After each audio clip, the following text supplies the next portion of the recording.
From my perspective, and I'm not talking from my personal perspective in my position, I should say that it's difficult to see really changing landscape, but we can see a number of initiatives, a number of areas where there are small changes and small steps. We are in a situation when we are consolidating the Bologna model.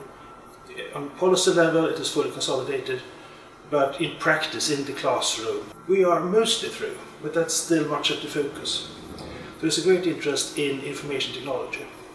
That's another trend. There is also, I should say, growing concern about drawbacks with information technology, where the students, perhaps with disadvantages, might have problem reading online, for example. There's a growing research on that, and I think we have to take that more into account.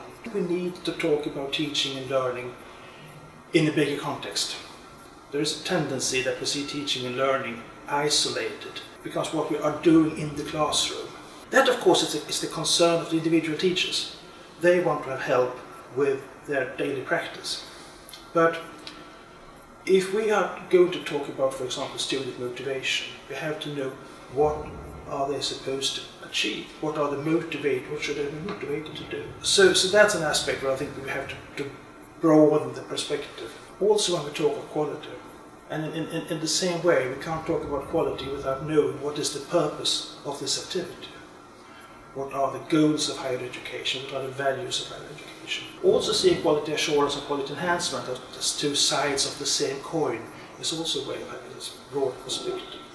An example where we are trying to do that at the policy level is when we are discussing quality criteria. Where we said we need to have edgy quality criteria that actually catches what's going on in the classroom and still relates to the goal, the purpose of our education in terms of critical thinking. At the University of Borås, we try to keep this debate alive in seminars, in policy discussion groups, and for example, we have a series of seminars we call the Humboldt seminars, resulting in an edited book with various contributions. The EUA can contribute by helping us keeping this discussion alive with a wider perspective, so that it's teaching and learning is not just about what's going on in the classroom. And there are a number of issues that's going to concern research-based education, for example. And I think that if we are looking at an underlying problem, much of the challenges we see in defining teacher competence or whatever, it goes back to the imbalance in status between teaching and research. And I'm not sure that a realistic aim is to redress that imbalance, but we have to understand the consequences of it and how far-reaching those consequences are. We can start with at least trying to control the damage from those effects, and that I think would be a very important contribution.